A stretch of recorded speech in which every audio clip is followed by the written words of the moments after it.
Markets were hoping for de-escalation, but President Trump left investors scrambling for cover. He says military strikes on Iran could instead intensify, surging oil prices once again, rattling financial markets, putting the global economy at risk. Live from Singapore, this is Insight with Haslinda Amin, where we dive deeper into the stories that matter with crucial context and sharp analysis. As the Iran war poses a global supply chain shock, Canada's international trade minister joins us exclusively to discuss how his country is ramping up links to Asia. Meanwhile, Iran maintains a strong grip on the Strait of Hormuz, with the IRGC said to be charging $1 per barrel from supertankers that can carry around 2 million. And the Indian rupee is set for strong gains when trade reopens in about 30 minutes from now. Authorities stepping up their push against speculation, extending curbs to offshore derivatives.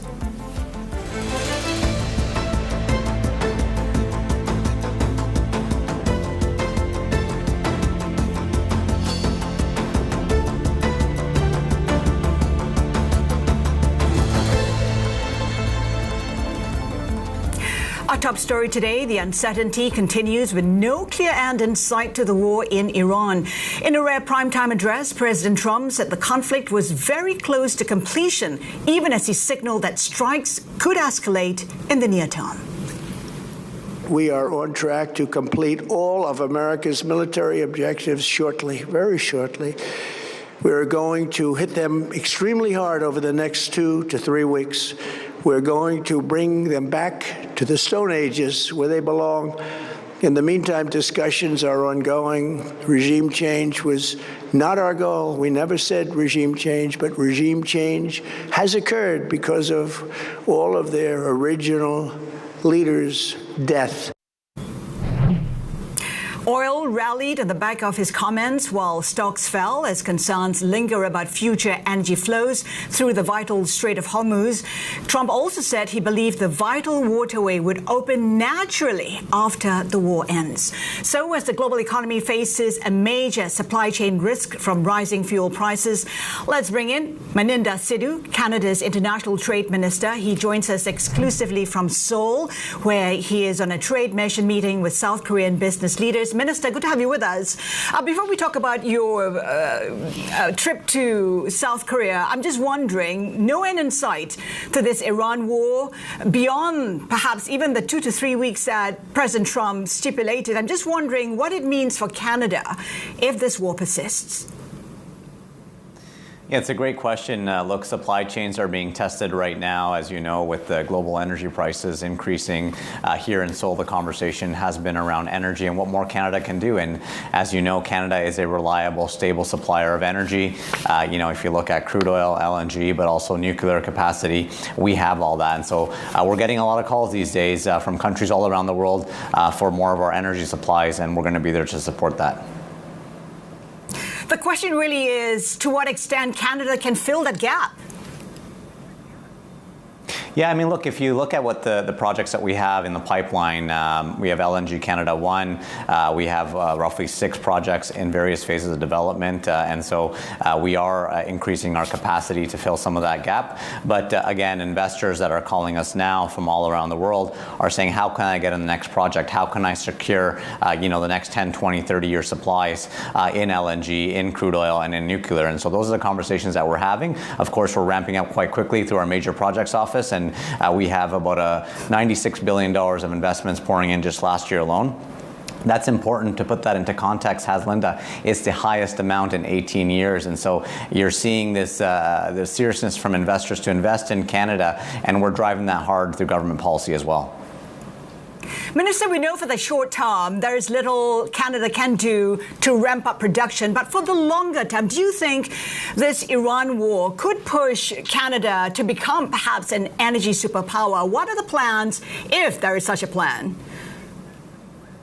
Well, there was already a plan in place before this turmoil. We formed government last year. We brought in our major projects office, but we also brought in legislation to get projects built faster in Canada. That's energy, mining, infrastructure projects permitted within 2 years, working with our provinces, territories, and Indigenous communities. And so this is why you're seeing that demand of investors pouring into Canada. We've got 6 projects on the line that are being built up. But if you look at where we came from last year alone, traditionally most of our energy supplies were going to one particular country.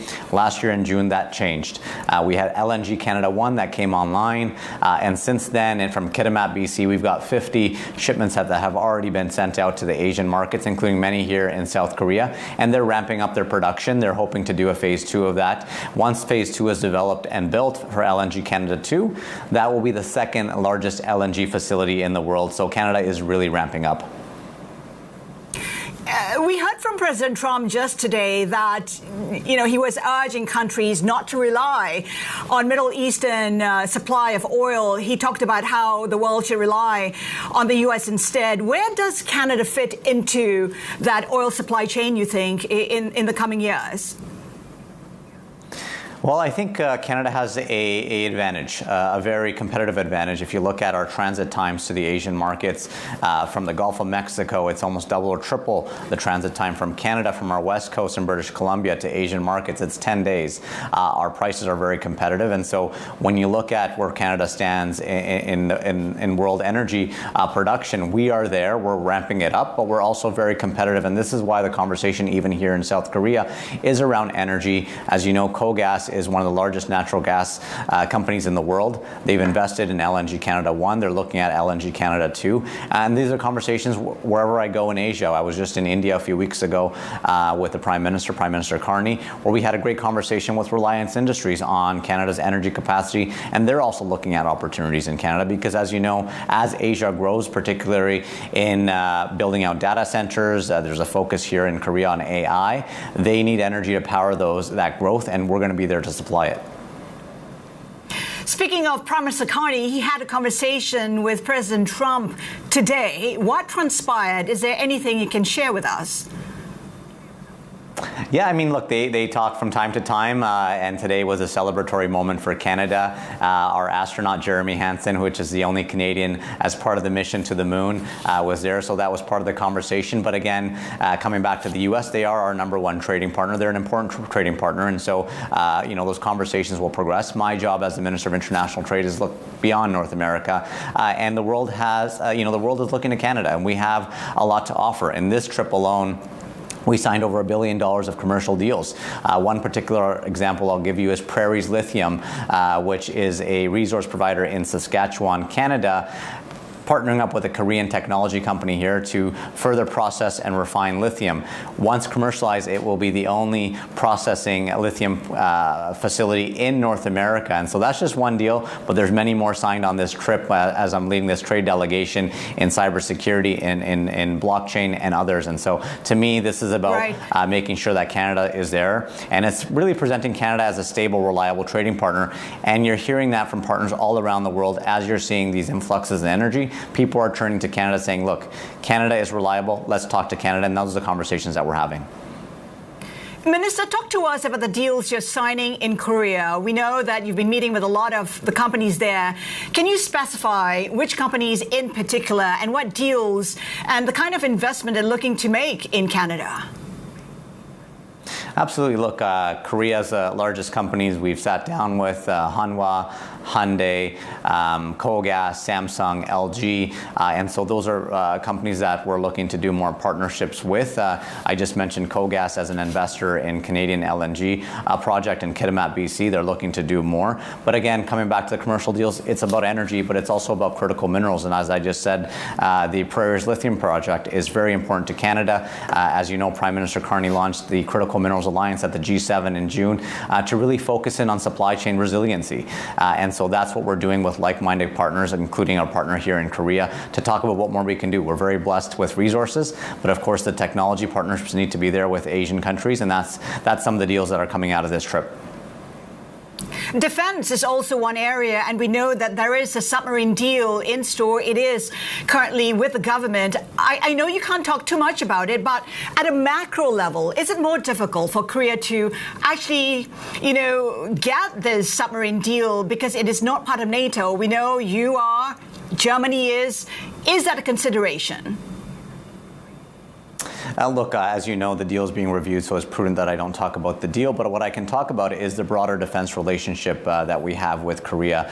It's a partner that we've recognized as a trusted ally for Canada. We've signed technology transfer agreements with the Korean government. We have a free trade agreement that's been around for close to 11 years. Trade has doubled since then, $25 billion. And so the conversation here is I brought along dozens and dozens of defense companies from Canada, is to collaborate, is to cooperate with many of the defense industries here in Korea. There are many things that Korea has that Canada does not have. But at the same time, we have a defense industrial strategy that we just launched in Canada, an investment over $80 billion. And to put that into context for your viewers, Haslinda, that's the largest investment that Canada has made since the 1950s in defense. And so there are many opportunities that we have, but it's about bringing in those industrial capabilities to Canada, but partnering up with technology with our Korean partners here. And so those are conversations that we're having, is utilizing supply chains in both countries to make sure it works for our citizens.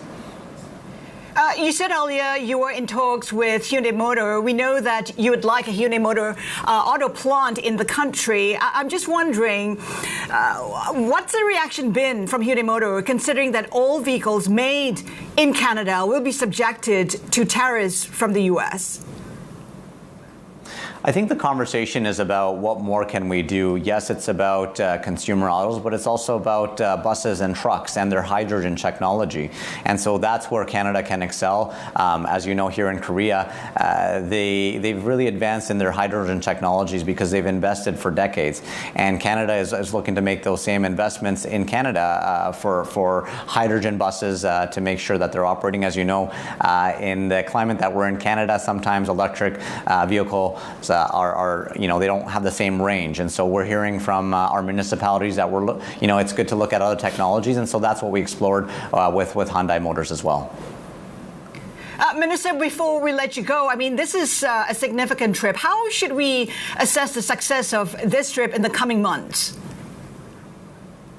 Yeah, look, these trips, when I bring out delegations of hundreds of Canadians, it's about securing commercial deals. And that's exactly what we did here in Korea, over $1 billion of commercial deals, confirmed. But I'm also coming back to the region. I'll be back in Japan around June 22nd with another large delegation. And so this really shows the demand for Canadian capabilities in various sectors: aerospace, defense, advanced manufacturing, AI, and more. And so we're going to be out there pitching Canada, the calls that we're getting. The Prime Minister has always said that middle powers need to come together, need to work together, and that's exactly what we're doing, putting those words into action on the ground here on these trips. And of course, we look forward to speaking with you again when you're in this part of the world. Maninda Sidhu, Canadian International Trade Minister, we thank you so much for your time today. Meanwhile, French President Emmanuel Macron has met Japanese Prime Minister Sanai Takaichi in Tokyo. Macron says France and Japan agree on the need for a ceasefire in Iran. C'est ce qui fait que vous venez de le rappeler, nous défendons l'un et l'autre le retour à la... We both advocate for a return to peace, a ceasefire, calm, and free passage through the Strait of Hormuz. It's also why, since February 2022, Japan has consistently stood alongside the Europeans to reiterate the importance of a just and lasting peace and respect for international law. Speaking alongside Macron, Takaichi stressed maritime security and de-escalation. Regarding the situation in the Middle East, including Iran, we confirmed the importance of ensuring the safety of navigation in the Strait of Hormuz, maintaining stable supply of critical goods, and achieving early de-escalation. We agreed to continue close communication. In the field of economic security, we shared serious concerns regarding export restrictions on critical minerals and other items. Going forward, Japan and France will cooperate strategically to strengthen supply chain resilience. Bloomberg Japan politics and security reporter Alistair Gale joins us now from Tokyo. Alistair, this is a meeting of like-minded nations. What were some of the key takeaways? Well, Haslinda, this was an opportunity for Japan and France to coordinate on obviously the most pressing issue right now, which is the Strait of Hormuz and what comes next in terms of trying to get shipping back to something like normal. Of course, we've also heard from President Trump in the last few hours about this, and his expectation is other countries will be the ones that need to go in and get the oil, as he says. So it's, I'd say the main takeaway is just an opportunity to really kind of coordinate, think about how they would do this.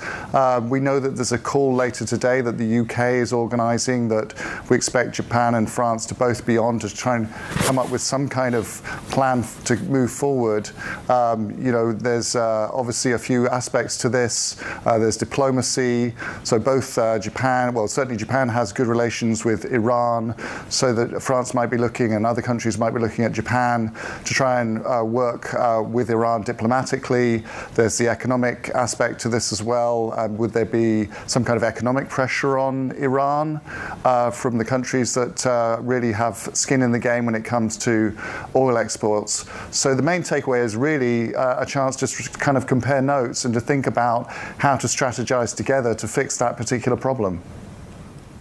And a key question is really when they could play an expanded role in this Iran war, and some have suggested that it will only be when the war has subsided. That's right. I mean, both leaders have been quite clear that they're only thinking of having some kind of, you know, if militaries are involved, and it's not clear yet that they will be. President Trump, of course, said in the last few hours that he expects the whole situation to die down. It'd be relatively easy to get ships through the Strait of Hormuz. That may or may not be the case, but if it's the case that you need some kind of show of force to ensure that ships can pass freely, then that's a big question for countries like Japan, which has been traditionally very wary of sending military assets overseas, but it has a heavy reliance on oil shipped through the Strait of Hormuz, so it needs to come up with some way to show that it's willing to sort of commit what's necessary to make passage safe. And of course, you know, the main focus of Trump's ire has been NATO countries like France, so what will they do? So this European-Asia coordination is really an important aspect to this particular problem. Alistair Gale, Japan politics and security reporter for us in Tokyo. Now, Australian Prime Minister Anthony Albanese has given a rare address to the nation, warning of tough times ahead due to the war in Iran. The months ahead may not be easy. I want to be upfront about that. No government can promise to eliminate the pressures that this war is causing. I can promise we will do everything we can to protect Australia from the worst of it. These are uncertain times, but I'm absolutely certain of this. We will deal with these global challenges the Australian way, working together and looking after each other. For more, let's bring in Australia economy and government reporter James Mager. And James, we hear that from Albanese emphasising the vulnerability of Australia amid this deepening fuel crisis. That's right. He was speaking, and he spoke last night, and then he just spoke again in the last hour to the National Press Club, you know, emphasising that, you know, he was going through the list of things that his government has done over the last couple of weeks to ensure that the country has, you know, enough fuel and it's going to the right places, but also saying, you know, Australia can't control what's going on in the Middle East. Australia doesn't have, Australia expelled Iran's ambassador. They're not in discussions with Iran about getting fuel, and Australia is really dependent on, you know, countries like Japan, South Korea, Malaysia, Singapore, being able to get supplies of crude from Iran and from the Middle East, and then to be able to ship those to Australia. So it's basically trying to tell Australians as they go on holidays from tomorrow that, you know, the government's doing all it can. The government is aware of the pain that people are feeling from the rise in oil prices, and that they are doing their best to try and ameliorate the problems as much as possible, but also telling people, in the end, this has to be solved in the Middle East, and it isn't going to be solved by Australia. James, is there panic in the country? We know that business conditions are deteriorating and consumers are feeling the pain as well.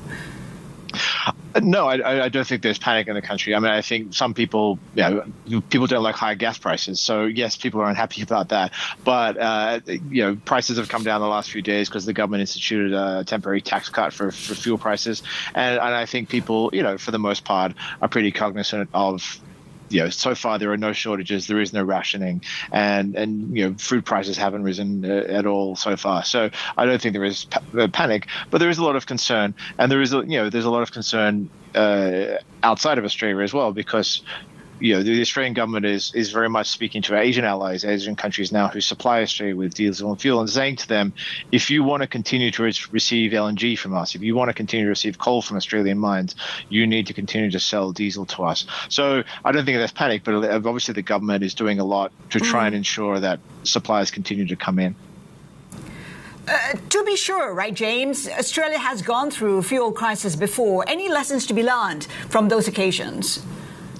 I mean, I think the lessons of previous fuel crises, even if you look back to the 1970s, the oil shocks, those lessons weren't learned. And Australia is not in the best position it could have been at the start of this conflict. And Albanese was speaking about that today, where he said basically we need to rebuild a national industrial strength, rebuild the ability to actually refine large amounts of crude oil into the products that we need, rebuild this ability to support ourselves, because in this changing world, we can only rely on ourselves, and we can't really rely on other countries. And so I think the lessons have been learned, but maybe for this crisis, they've been learned a little bit too late. James Mega, Australia economy and government reporter, we thank you so much for that. Still to come on Inside, NASA sends 4 astronauts on a historic mission, getting closer to the moon than at any time in more than 50 years. We have the details just ahead. Keep it here with us. This is Bloomberg.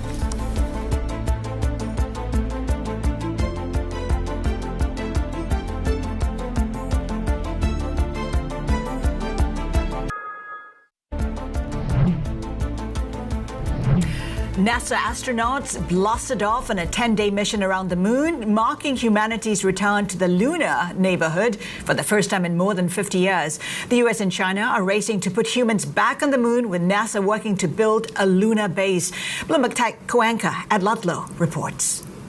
4, 3, 2, 1. Booster ignition.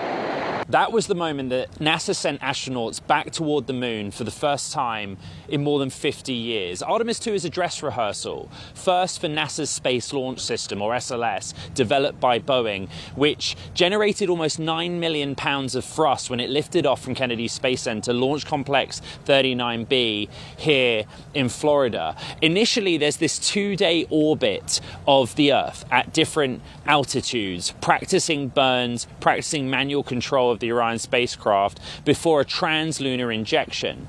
That then puts the crew on a slingshot around the far side of the moon. 250,000 miles of distance, a total round trip of 685,000 miles, at one point 4,000 miles from the moon's surface. And in that time, the crew on board are going to be practicing maneuvers, manual control of the spacecraft, communication systems, emergency procedures, because Artemis 2 is just one step in a bigger picture plan to return astronauts to the moon's surface, potentially as soon as 2028. That is America and NASA's goal. And it's been an expensive enterprise, $4 billion per launch, a $93 billion program cost.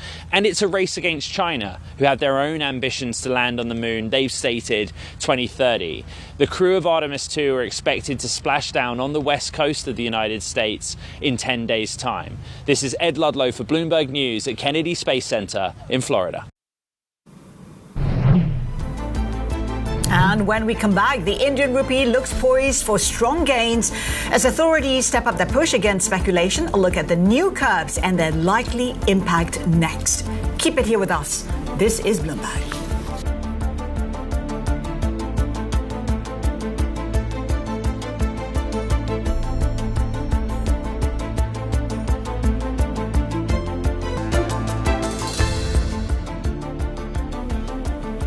Welcome back. You're watching Insight. The war in the Middle East continues to rattle financial markets as President Trump's latest remarks dampen hopes for a swift resolution to the conflict.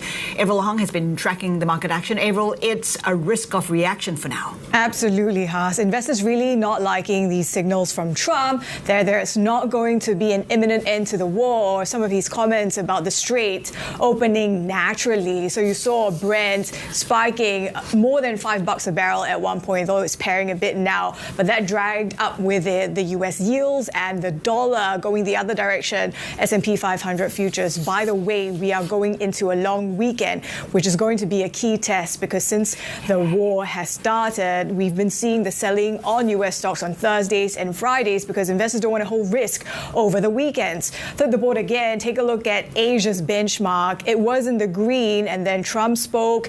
We flipped negative and then hit session lows. Today, the drags, the underperformers are Japan, South Korea stocks. Flip the board again because given how oil prices are rallying anew, the Indian rupee is in focus, but also it's in focus because it's back to cash trading after a 2-day break. And on late Wednesday, the RBI announced these fresh curbs to help to prevent speculative trading. And essentially now they're extending the curbs to offshore derivatives just days after already announcing those curbs, tightening the limits for the bank's local positions. And you can see how the rupee has risen almost 1.7% thereabouts now following the latest RBI measures. Haas. Avril, thank you. Let's get more on the rupee with our chief correspondent for FX and rates in Asia, Ruth Carson. I mean, we're seeing the rupee up 1.7%. You've got to wonder whether that is sustainable or not, whether those measures are enough to support the currency.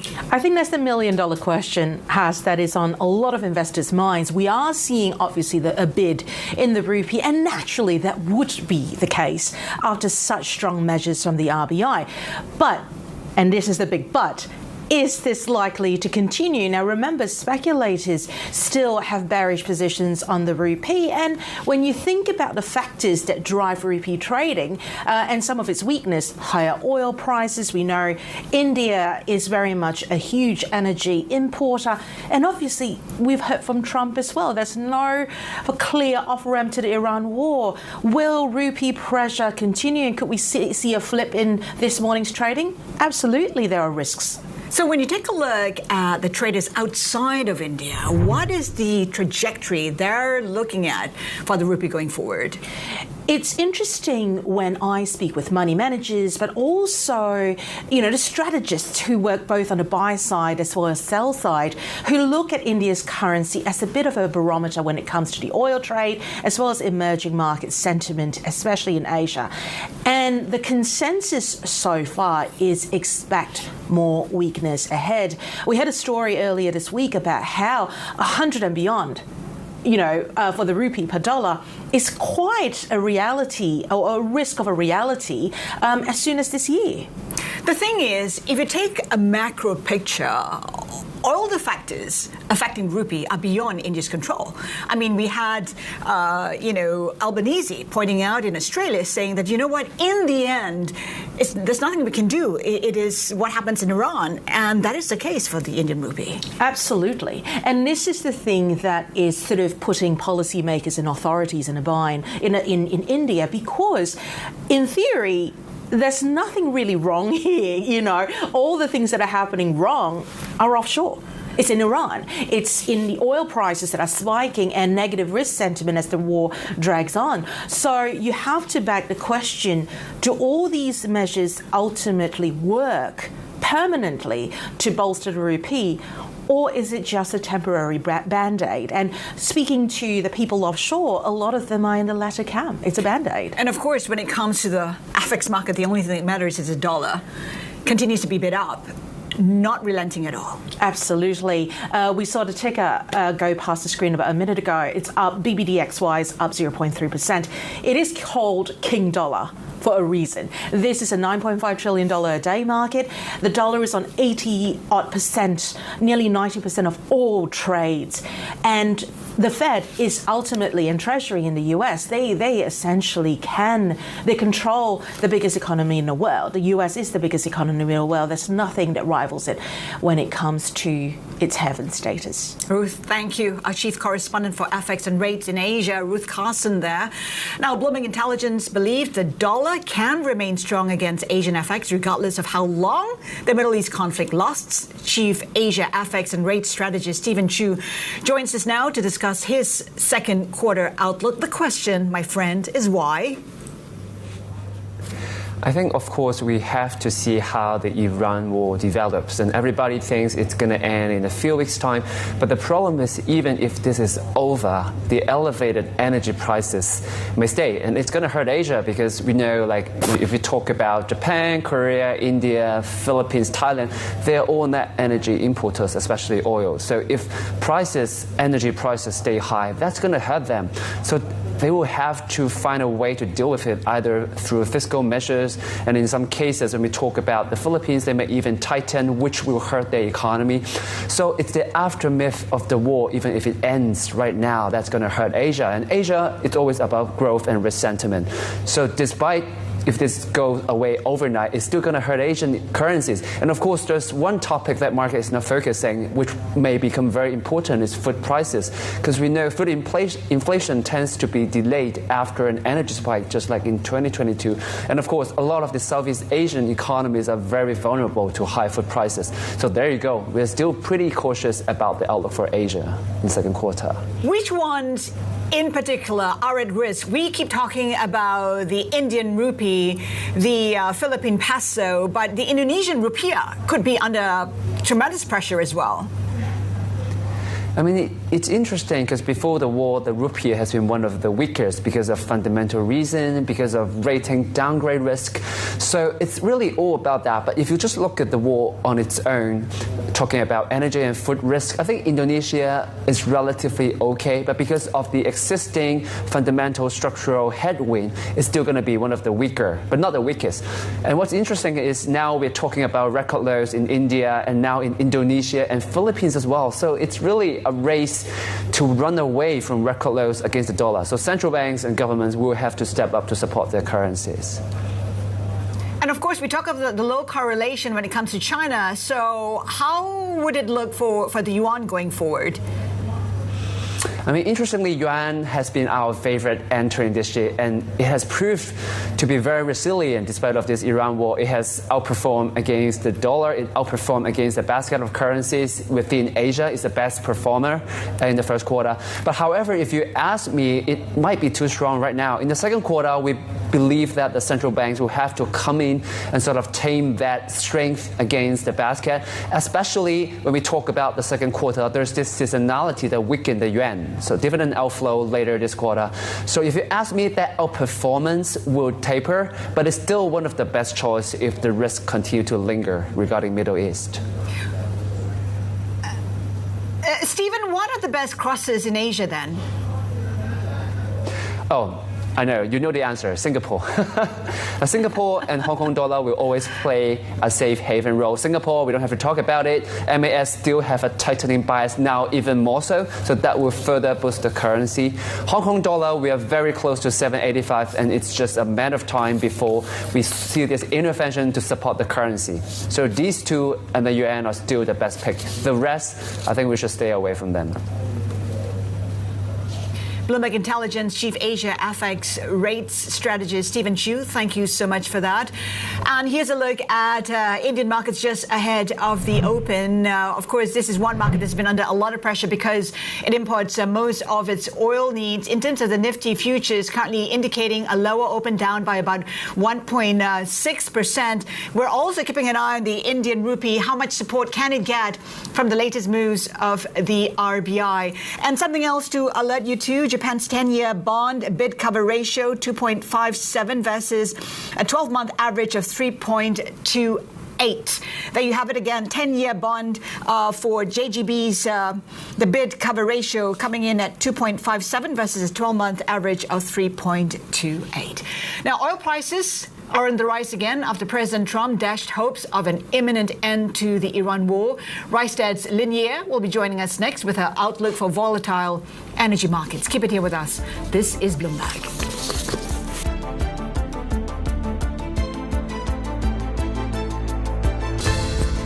When this conflict is over, the strait will open up naturally. It'll just open up naturally. They're going to want to be able to sell oil because that's all they have to try and rebuild. It will resume the flowing and the gas prices will rapidly come back down.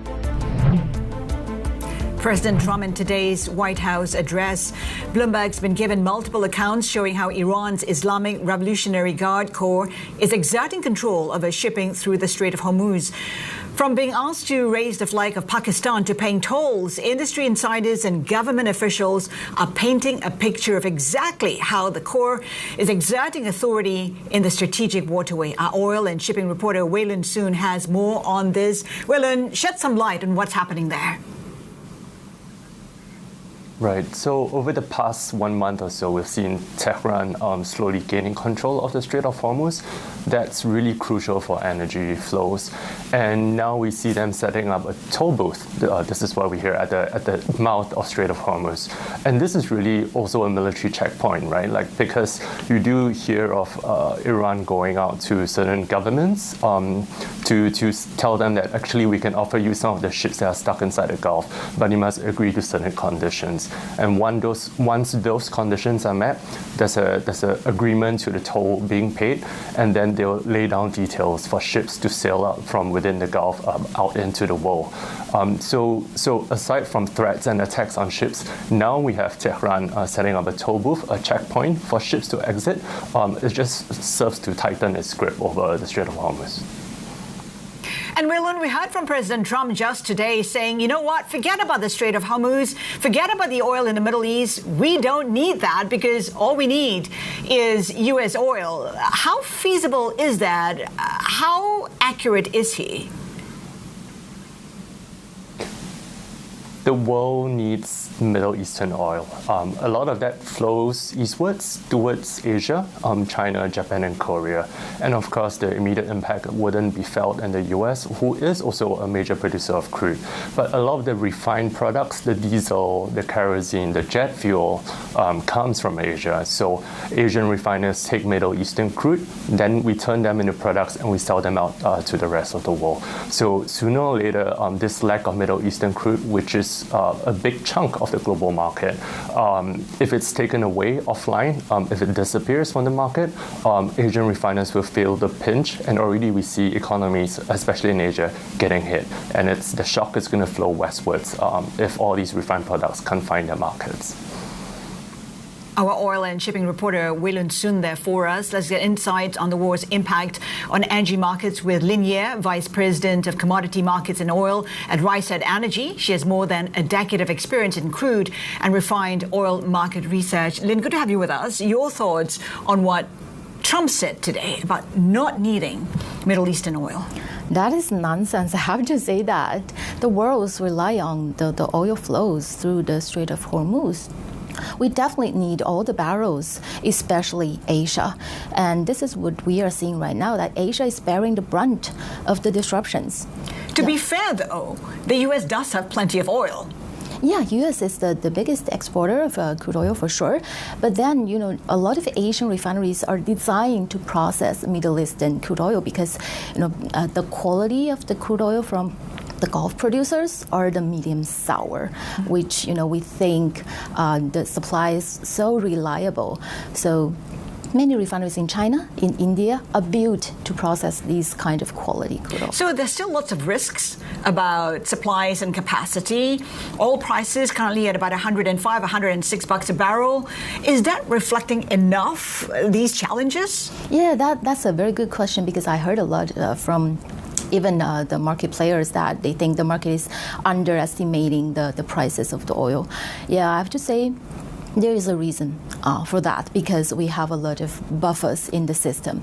So if I can explain a little bit, so there's a long value chain in the oil industry. So from the production of crude oil, and then it got processed in the refineries, and then all the products will be consumed in the ending sectors. That means there are multiple layers of buffers in the system. That's why we're seeing the prices now not moving sharply so far, because we have all the stocks or the floating storage and also the commercial stocks within the refinery system, and also on the product level, we also have a lot of inventories. That's all the buffers that we have to cushion us before we can see the real shortage on the physical market. But the buffers would last for how long? 1 to 2 months? You talk about buffers. China has buffers. That will last about 3 months. But by the end of April, they say even China will start getting worried. Yeah, exactly. So the buffer differs from country to country. So we know that probably East Asia are in better place, like China, Japan, South Korea. They're better prepared for this. They have large inventories. For China, I think their inventories can sustain the current demand for about 4 to 6 months. That's a long period of time. And also Japan has a lot of inventories, not just for crude oil, but for products. But if we look at other parts of Asia, for example, India, Southeast Asia, they don't have a lot of storage capacities to give them the buffers. That means that's immediate feedstock shortage for these refineries. It's all about duration. You said that yourself just slightly earlier. If the war goes beyond 2 to 3 weeks, is 150 oil the new normal? That's a very good question. It's all about the length of the war. So that's why we are on day 34 of the war already, and we haven't seen big crisis so far, but it's brewing. So if, let's say, the war continue for another month, then we will see the real shortage in a lot of the countries, and starting from Asia. That's why I always said it's so not fair, right, to Asia. And already some smaller countries in Asia are feeling the pain now, like I think Vietnam, the Philippines, and even Australia, they're facing with this potential shortage very soon. So it means that if the war continues for another month, oil will get to 150? I'm just trying to gauge when oil will start surging, when the markets will start worrying. Yeah, I think that's a decent number in my mind. But under our base case, so our Rystad Energy, we have a geopolitics team. We think, under our base case, we think the war could be ended within 3 months, and the strait will reopen starting from the middle of April, and gradually it will take another 2 months to reach a full opening by mid-June. Despite the fact that you say that it will take a couple of months for a reopening of the Strait of Hormuz for production to come back online, you think it could take up to 5 years for the damaged infrastructure in the Middle East to be fixed? Yeah, exactly. For some of the, let's say, gas turbines, some special equipment, it will take longer to go back to normal, because for the gas turbines, we have a backlog, and all the booked orders will take another few years for the producers to go back to the new orders, because a lot of strong demand related to the data centers and expansions, and also the world's shift away from coal. So all that demand will mean that there will be a prolonged time period for all the disruptions to get back to normal. We're seeing pretty wild routes in terms of the supply chain of oil getting transferred from the Middle East to here in Asia, routes which you never thought possible. Could you take us through what's happening, in the seas out there for Asian importers to be getting the supply? Yeah, actually, I think about 50% of Asia's crude oil imports are coming from the Middle East through the Strait of Hormuz. So at this moment, all the flows are disrupted, but still there are cargoes in transit that will still reach the destinations. That's why we have a lot of buffers in March. And also, Asia could import more from other regions as well. For example, the Atlantic Basin, more from the U.S., like what Trump said, right? We can import more from the U.S., from the West African countries, and even Latin American countries. For example, Brazil. We imported more from Brazil. But all that upsides cannot offset the shortfall because it's too big. So we have about 15 million barrels per day of loss from the Middle East. So how much more are Asian importers paying for these oil supplies?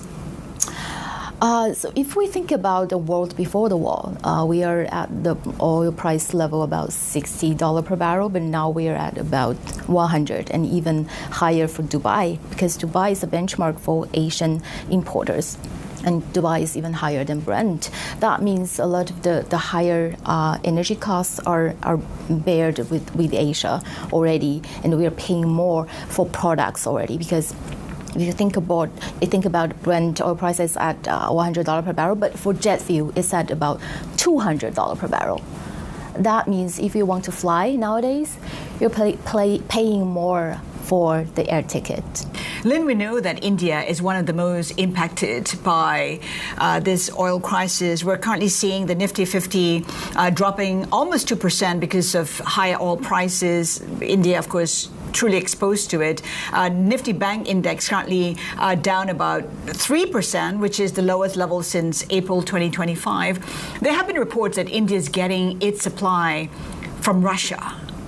Yeah. Yet there are also reports suggesting that is not happening. Is that truth? What is the truth out there? Is India getting a supply from Russia or not?